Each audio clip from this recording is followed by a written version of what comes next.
Party అధ్యక్షుడి పరిస్థితి ఏంటి? ఎలా ఉన్నారు జగన్మోహన్ రెడ్డి గారు? పార్టీ స్ట్రక్చరు, నిర్మాణం జగన్మోహన్ రెడ్డి గారు రాత్రింపగలు ఆఖరికి పార్టీ నిర్మాణం ప్రజలు ఈ రెండే మధ్య ఆలోచిస్తున్నారు సార్. ప్రజల కోసం పోరాటాలు, ప్రజల కోసం పనిచేయడం, అసలుకి చంద్రబాబు నాయుడు పెట్టి నిర్బంధాన్ని ఎదుర్కొంటూ ప్రజల దగ్గర పోయే ప్రయత్నం. ప్రజలను కలుస్తామంటే నిర్బంధమే. ఇప్పుడు ఎట్లా ఇప్పుడు వైఎన్ఆర్ గారు బయటికి పోతే 10 మంది రావాలంటే ఎట్లా వస్తారు? 20 మంది రావచ్చు, లేకపోతే ఒకరు రాకపోవచ్చు. That is different issue. ఇప్పుడు చంద్రబాబు నాయుడు గారు మన విజయవాడలో పోతా అంటే ఒకరు రాలే, దాన్ని మనం ఏం చేస్తాం? అట్లాగే మన తాలూకా వాళ్ళు కూడా తాలూకాలో పోతుంటే ఎవరు రాలే, మనం ఏం చేస్తాం? జగన్మోహన్ గారు పోతుంటే వేలాది మంది జనాలు వస్తున్నారు. మా ఇంట్లో వాళ్ళు కూడా ప్రతిరోజు ఆశ్చర్యమే, ఇంతమంది ఎట్లా వస్తారు? నిజమేనా? మీరు జనాలు పోగేస్తున్నారు? ఎక్కడ పోగేస్తున్నాం సార్? భలే వాళ్ళు మీరు దుర్మార్గం ఆడితే పోగానే సమస్య లేదు ఇక్కడ, వస్తారు సార్. అంతే. మొన్న పెద్ద మనిషి పేపర్లో రాసి చదివాను. కమ్యూనిస్ట్ పార్టీ, మీరు కమ్యూనిస్ట్ పార్టీలో కూడా పనిచేశారు. కమ్యూనిస్ట్ పార్టీలు కొంతమంది క్యాడర్ ఉంటారు, ఎక్కడ మీటింగ్ జరిగినా వీళ్ళు పోతారు, ఫుల్గా కనపడుతుంది. జగన్మోహన్ రెడ్డి కూడా సేమ్ కైండ్ ఆఫ్ క్యాడర్ ఉంటారు, ఎక్కడ మీటింగ్ జరిగినా వీళ్ళే పోయి అక్కడ హడావుడి చేస్తుంటారు. వాళ్ళు 25-30 వేల మంది ఎక్కడ పోయినా పోయే సైన్యం ఉందంటే ఆలోచించుకోవాలి. ఓకే, మీరు చిన్న విషయం కాదు సార్ ఇది. 25,000-30 వేల మంది లేకుంటే ఒక జిల్లాని బ్లాక్ చేసేంతమంది అతను ఎక్కడ పోతే అక్కడికి వస్తారంటే అసలు వీళ్ళు ఆలోచించ ఆ మాట అడవులు ఆలోచించుకోవాలి. అటువంటి పరిస్థితి లేదు సార్. పబ్లిక్, ముసలోళ్ళు, ముతుకోళ్ళు, ఆడపిల్లకాయలు, చిన్న పిల్లకాయలు ఒకే ఒక మంత్రం లాగా జై జగన్ అని పోతారు సార్. అంతే. ఏమో నాకు అర్థం కాదు. చాలా మంది లీడర్లు చూస్తుంటారు కదా. అసలుకి నేను ఇంత పెద్ద ఎత్తున ఒక ఫాలోయింగ్ ఉన్న ఒక పొలిటికల్ లీడర్ నేను చూడలేదు సార్. బహుశా ఇందిరాగాంధీ గారికి వాళ్ళకు ఉండిందేమో కానీ సార్, ఇంకేం లేదు సార్. ఒక మంత్రం లాగా అతని పేరే సార్, జగన్ పేరే, జగన్ జగన్ జగన్. అది విషాదం కానీ, ఆనందం కానీ, పౌరుషం కానీ, కోపం కానీ ఏదైనా సరే జగన్ అంటే అట్లా అంటారే సార్. మామూలుగా సైనికులు కమాండ్ ఇస్తారు అట్లా, ఎమోషన్ అంతే అట్లా. So he is emotionally attached with the Andhra Pradesh people. ఎందుకు హైదరాబాద్కి వచ్చాడు? అసలు టీవీలో నేను దగ్గర పోయి చూసి వచ్చా, ఆ గుంపులో పోలేకపోయా నేను. పెట్టుకొచ్చాను 6 గేట్ దాకా పోయా, ఇంకా చేతగాలే. ఈ సాఫ్ట్వేర్ ఇంజనీర్ల పిల్లలు ఆ బ్యాగులు భుజనేసుకొని వచ్చారు. లీవ్ పెట్టారంటే సాయంత్రం అవుతాం సార్ అంట. మా కాన్షియస్ వాళ్ళు కలిసారు, ఏరా ఉద్యోగపురా అంటే ఏముంది లేదు సార్, రోజు శాలరీ పోతే వదిలేటి అంటున్నారు. అంటే దే ఆర్ ఎమోషనల్లీ సార్. ఆఖరికి పరిగెడతా ఉన్నారు. పోలీసులు ఏమి లే. చూడండి, నా కళతో చూశాను, పోలీసులకి చేతగాక అసలు పక్క పేరంగా మీరేమో చేసుకోకపోండి. సో మళ్ళీ హైదరాబాద్ సార్, హైదరాబాద్లో అంత క్రౌడ్ అసలు ఏ లీడర్కి చూడలేదు నేను. ఎయిర్పోర్ట్ నుంచి అదే కోర్టు వరకు, మళ్ళీ ఇంటి వరకు దారి పడితే వేలాది మంది పరిగెత్తుకుంటూ, అది కూడా ఇట్లా పరిగెత్తుకుంటూ పోయే జనాల్ని ఆడియన్సి కోపం వస్తే నేను చేయగలిగింది ఏమీ లేదు. ఓకే ఓకే, జనాలు వస్తున్నారు, వాళ్ళని ఆర్గనైజ్ చేయడంలో, పార్టీని స్ట్రక్చర్ బిల్డ్ చేయడంలో వైఎస్ఆర్ కాంగ్రెస్ పార్టీ ఫెయిల్ అవుతుందా? లేదు సార్. జగన్మోహన్ రెడ్డి గారు దాదాపు 15-16 లక్షల సైన్యాన్ని తయారు చేస్తారని చెప్తున్నారు సార్. సో గ్రామ స్థాయి వరకు కూడా అన్ని కమిటీలు వేసే ప్రయత్నం చేస్తాయి. ఏదో రూమ్లో కూర్చొని రాయడం కాదు. గ్రామాల్లో ఉన్న వైసీపీ కార్యకర్తల నాయకుల యొక్క ప్రమేయంతోనే దాన్ని ఒక లైన్ తీసుకొచ్చి కమిటీ ఏర్పాటు చేయాలనేది ఒక గైడ్ లైన్స్ సార్. ఈ కోటి సంతకాల సేకరణ తర్వాత కార్యక్రమాన్ని ఫినిష్ చేస్తారు సార్. అసలు ఈ కోటి సంతకాల సేకరణ ఒక్కటి చాలు సార్. జగన్మోహన్ రెడ్డి గారు కోటి సంతకాలు ఎవరు సంతకాలు పెట్టేవాళ్ళు దొరక్క హైదరాబాద్ సంతకాలు పెట్టిస్తున్నారండి సార్. ఉత్సాహవంతుడు అమెరికాలో పెట్టిస్తాడు సార్, మనల్ని చేయమంటారు. ఆఖరికి ఒక వర్కర్ వస్తాడు, పోయి ఆడ పోయి ఉంటాడు. ఒకవేళ చంద్రబాబు గారి ఇంటి పక్కలో వర్కర్ ఉంటాడు, ఆడ పెట్టిస్తాడు ఆయన. మా ఇంటి పక్కన పెట్టిస్తారంటే అది కుదరుస్తారు ఆఖరికి. అట్లాగే ఇక్కడ కూడా ఎవరైనా పెట్టించదు సార్. ఆంధ్రప్రదేశ్ సంబంధించిన వాళ్ళు ఎవరు?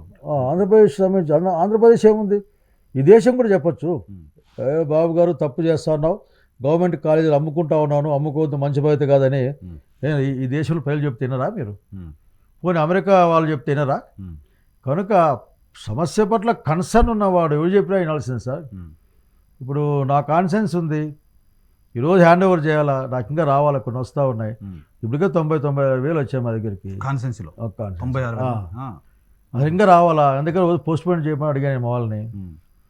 మళ్ళీ నేను పోయాను స్కూల్ దగ్గరికి, పెట్టాను. ఒక 2 పిల్లకాయలు సార్ మేము ఆటోలు పెట్టినామని చెప్పారు. ఓకే కానివ్వండి సారీ అని చెప్పినాము. అంటే ఇది వాళ్ళ యొక్క ఉధృతి. ఆటో వల్ల అది కూడా పర్కులేట్ అయిపోయింది. అంటే మన పిల్లలకి డాక్టర్ సీట్ వద్దంట, మనకు వైద్యం వద్దంట అనే విషయం వెళ్ళిపోయింది. ఓహో ఓకే, మనకు వైద్యం, మనకు పెద్ద ఆసుపత్రి వద్దంట. వేరే రేపు కూర్చోవాలంటే మనం అని ఇట్లా కళ్ళెదురు కనిపిస్తుంది సార్ వాడికి. కాబట్టి వీళ్ళంతే తట్టుకోలేక చెప్తారు ఇదంతా ఇది కాదు, ఇంత మేనేజ్మెంట్ షో అని మాడుతుంటారు. షో అంటే మొన్న బల్లగా పేరు చూసారా వీళ్ళంతా, ఎక్కడికి స్కూల్లో పేరు ఏదో పేరెంట్స్ టీచర్ మీటింగ్, అదే పేరెంట్స్ పీటీఎం పీటీఎమ్మా, టీచర్ మీటింగ్. ఎంతమంది సెట్టింగ్లు వేసుకొని పేరు డాక్టర్కి. ఊరు బయట ఏదో డేరాలు కట్టి లోపల బెంచ్ వేసి చేశారు. ఎందుకు చేశారు అర్థం కాలేదు నాకు కూడా. స్కూల్కి వెళ్ళి ఉండొచ్చు, బయట ఎందుకు వేసారో తెలియదు. బయటకు పోతే ఆ స్కూల్ అంటే చెప్పేందంటే ఇటువంటి ఆలోచన ఉన్న వాళ్ళకి అట్టే కనిపిస్తుంది సార్. ఓకే, తద్భావం తద్భవతే అని ఆఖరికి ఎవరికి ఏ భావం ఉంటుంది అట్లా కనిపిస్తుంది. సరే, అరటి రైతులకు సంబంధించిన అంశంపైన ప్రభుత్వం ఏం చేయాల్సిన అవసరం ఉంది తక్షణం ఇన్స్టెంట్ రిలీఫ్ కోసం వాళ్ళకి? సార్ ఇది అరటి పంట అనేది 3 monthsకి వస్తుంది సార్. అది దారుణంగా రేట్లు పడిపోయినప్పుడు మినిమం ప్రైస్ని పెట్టుకొని గవర్నమెంట్ కొనుక్కోవాలి సార్. గవర్నమెంట్ కొనుక్కొని దాన్ని డిఫరెంట్గా అమ్ముకోవచ్చు. దాన్ని వెల్ఫేర్ హాస్టల్స్కి ఇవ్వచ్చు, లేకపోతే ఐసిడిఎస్ ద్వారా మహిళలకు ఇవ్వచ్చు, పౌష్టికాహారంగా ఇవ్వచ్చు, లేకుంటే పోలీస్ డిపార్ట్మెంట్కి ఇవ్వచ్చు. ఈ రోజు అంతా మీరు తీసుకోపోనని చెప్పి ఇవ్వచ్చు. గవర్నమెంట్ హాస్పిటల్స్లో హాస్పిటల్కి అంటే ఎక్కడెక్కడైతే అది యూటిలిటీ ఉంది, యూజ్ ఉందో అంతలోకి ఇచ్చేయచ్చు. ఏం పోయింది? ఇప్పుడు ఒక 50 కోట్లు ఖర్చు పెట్టి ఈ రాష్ట్రంలో ఇంటింటికి ఒక గెల పంపించారనుకోండి, సంతోషమే కదా, రైతు బతుకుతాడు కదా. అట్లా కాకుండా ఊరికి వచ్చి మేము కొంటాం, ఇదేం కదా రాజకీయం. ఆయన మాట్లాడతాడు శివరాజకీయం, మాకేం పని లేదేం సార్. ఏం సార్ అనేకైనా ఉండాలా? రైతు ప్రాణం తీసుకున్నాడు, అది పెద్ద ఇష్యూ కదా. పెద్ద ఇష్యూ కదా సార్ అది. నాకైతే నిజంగా నేను బహుశా మధ్యకాలంలో మా అమ్మగారు చనిపోయిన తర్వాత సారీ సరే ఆ తర్వాత నేను పెద్ద ఎమోషన్ రైతును చూసినప్పుడు సార్. ఎందుకంటే నాకు చాలా బాధ ఉంది సార్ రైతులను చూసినప్పుడు. అక్కడ మా ఏరియాలో మధ్య ఎక్కువ కాలం ఉంటున్నాను డిస్టిక్లో. అసలుకి ఏంది సార్, పోతే పొలం లేకపోతే వాడు కొట్టుకోమంటాడు సార్. కొట్టుకొని పోండి సార్, మీరు కొట్టుకొని తీసుకుపోండి, ఏం కాదు, డబ్బులేమి ఇవ్వద్దు, డబ్బులేమి ఏది సార్, నువ్వు కోసుకొని వెళ్ళిపో సార్. మేకలు గొర్రెలు పొలాల్లో తోలుతున్నారు, చూసారు మీ దగ్గర వీడియోస్? మీకు వీడియో చూసారు కదా మీరు. మరి కడుపులో మండదేం సార్. అసలు అరటి చెట్టు పైన మాగిన కాయని పీక్కొని తిన్నాను సార్ నేను. నాకైతే పెద్ద అసలు జీవితంలో ఫస్ట్ టైం టోటల్ మొట్టమొదటిసారి నా జీవితంలో తోటలోకి పోయి ఏదో ఇట్లా మామిడికాయలు మాగిని పీక్కున్నట్టు దాన్ని కూడా పీక్కొని అందరికి తిన్నాం సార్. మామూలుగా పచ్చిగా ఉన్నప్పుడే కొంచెం అదే దూరగొండ పీకేశారు సార్. ట్రాన్స్పోర్ట్ ప్రాబ్లం కదా, అది అక్కడ మెత్తగా అయిపోతుంది ట్రాన్స్పోర్ట్లో. ఒక 90% అది రైపన్ అయితేనే తీసి పంపించేస్తారు. అటువంటిది 110% రైపోయిన కాయలు నేను తిన్నాను సార్ నేను. ఒక పక్కన మేకలు తింటాడే, ఇంకో పక్కన నేను తింటా ఉన్నా. అది అసీరా నాకరికి. సో ఈ ప్రభుత్వాలు రైతుల గురించి ఆలోచించాలి సార్. ఎవరైనా సరే, నేనున్న ప్రభుత్వం మేము ఆ పని చేసాం సార్. మేము చేయాలి కూడా, ప్రభుత్వం చేసాం సార్. ఎవరు ప్రభుత్వం కాబట్టి ఎవరు? జగన్మోహన్ రెడ్డి గారు కూడా చివరి నాకేదో మనకు అనుకుంటా ఉంటే బూడిద గుమ్మకాయలు కూడా కొన్నా అంట.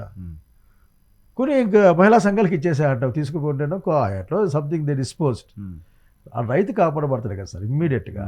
పైగా ఖాద్య పదార్థంగా సార్, తినే పదార్థం కదా. ఎంత దుర్మార్గమైన వ్యవహారం ఇది. చివరిగా ఏంటి మీ